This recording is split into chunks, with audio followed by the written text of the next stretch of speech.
Mama Aang Nuh, Gentur, Cianjur, Jawa Barat, merupakan sosok ulama karismatik sekaligus paku tanah Jawa Barat pada masanya. Mama Aang Nuh adalah darah Ciawi Tasikmalaya dan nasab beliau sampai pada Syekh Abdul Muhyi Pamijahan dari jalur ibu. Mama Aang Nuh merupakan putra dari Mama Ajengan Kaler, Syekh Ahmad Syatibi Gentur, sosok yang merupakan guru besar ulama tanah Pasundan pada masanya. Sebab, dari tangan beliaulah terlahir banyak ulama yang tersebar di berbagai penjuru Nusantara hingga dunia. Mama Aang Nuh adalah ulama kebanggaan tanah Pasundan yang al-alim, al-alamah, al-kamil, dari Pondok Pesantren Gentur Kecamatan Warung Kondang Kabupaten Cianjur Provinsi Jawa Barat.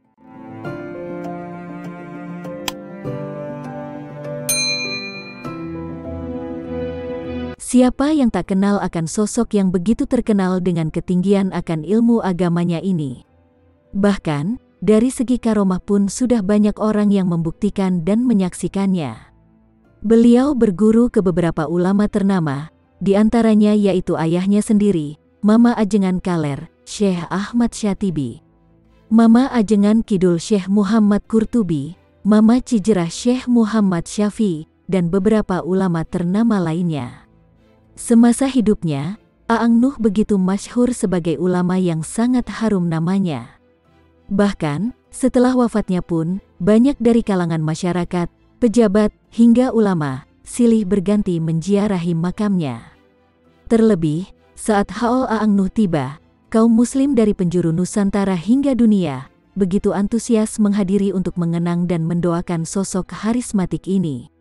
Selain menjadi kebanggaan tanah Jawa Barat, juga menjadi kebanggaan tersendiri bagi bangsa Indonesia, sebab terkenal sebagai ulama, ilmu agamanya tinggi, sekaligus kiai dengan beribu-ribu karomahnya.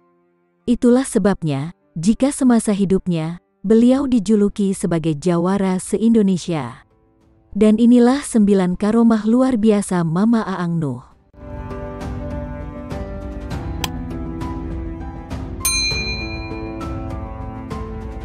1.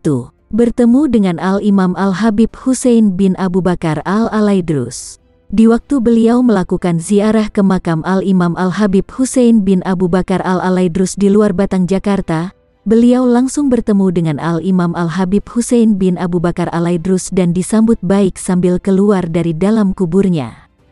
Kemudian dibayat langsung oleh Al-Imam Al-Habib Husain bin Abu Bakar Al-Alaidrus, pemilik makam keramat luar Batang. Masya Allah, itu semua adalah kekuasaan Allah Subhanahu wa Ta'ala. 2. Suatu ketika Aang Nuh naik ke atas sambil ditembaki, namun tidak mempan. Lalu tiba-tiba saja beliau langsung berada di rumahnya. 3. Ada orang yang sedang melamun, lalu ditempeleng Aang Nuh, dan beliau memerintahkan orang itu agar jualan peyem ubi, kemudian orang tersebut mendadak kaya raya. 4. Menaburkan daun pisang kering ke kolam, seketika, daun tersebut berubah menjadi ikan mas kecil di kolam. 5. Pernah terjun dari air terjun yang tinggi, yang di bawahnya ada batu runcing dengan posisi kepala terlebih dahulu, namun anehnya tidak terjadi apa-apa pada Aang Nuh. Setelah itu, beliau lalu berkata kepada santri-santrinya, kalau belum waktunya meninggal dia tidak akan meninggal.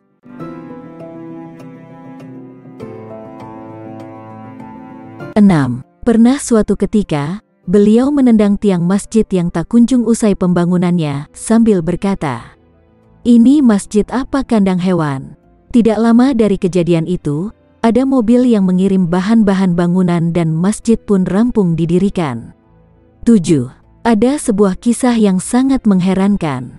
Saat Aang Nuh pergi haji bersama beberapa muridnya, tiba-tiba ada 2 orang pria yang menghampiri dan mencium tangan Aang Nuh.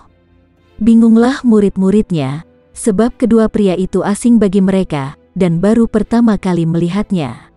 Lalu salah seorang murid mengejar kedua pria itu dan bertanya dengan bahasa Arab, "Mengapa Anda berdua tiba-tiba mencium tangan guru saya? kata murid dari Aang Nuh. Kedua pria itu lalu menjawab, "Tadi kami didatangi seseorang, dan orang itu menunjuk kepada guru Anda." Lalu ia berkata, "Ciumlah tangan beliau, karena beliau termasuk tentara Imam Mahdi di akhir zaman." 8. Ada sebuah kisah yang disaksikan langsung oleh seorang kakek, ketika tahun 1978, saat si kakek mengawal Aang Nuh berziarah ke makam kakeknya, yaitu Syekh Abdul Qodir Cihaneut, Ciawi, Tasikmalaya. Ada keajaiban saat itu, yakni si kakek melihat langsung Aang melakukan salat tahajud di atas air. Air yang dipijak Syekh Aang Nuh seperti sajadah yang menahan tubuh beliau. 9. Ada kisah berkait karomah Aang Nuh dengan karomah Mama Gelar. Beliau berdua merupakan dua ulama masyhur dari Cianjur. Suatu ketika, saat Mama Gelar mengadakan sebuah acara di pondok pesantren Gelar, beliau mengundang Aang Nuh untuk hadir. Lalu pada hari yang telah dijadwalkan, acara pun berlangsung dengan dihadiri banyak ulama lainnya. Saat itulah, karomah Aang Nuh yang tinggi ini terlihat. Saat itu Aang Nuh memukulkan tangannya ke kolam ikan, atas izin Allah, seketika saja ikan-ikan yang ada di kolam itu pun naik ke daratan. Lalu, Mama Gelar juga ikut memukulkan tangannya ke kolam, atas izin Allah, seketika saja ikan-ikan yang ada di kolam itu pun naik ke darat dengan kondisi sudah matang. Mama Gelar lalu berkata, "Itulah bedanya orang yang merokok dengan yang tidak merokok."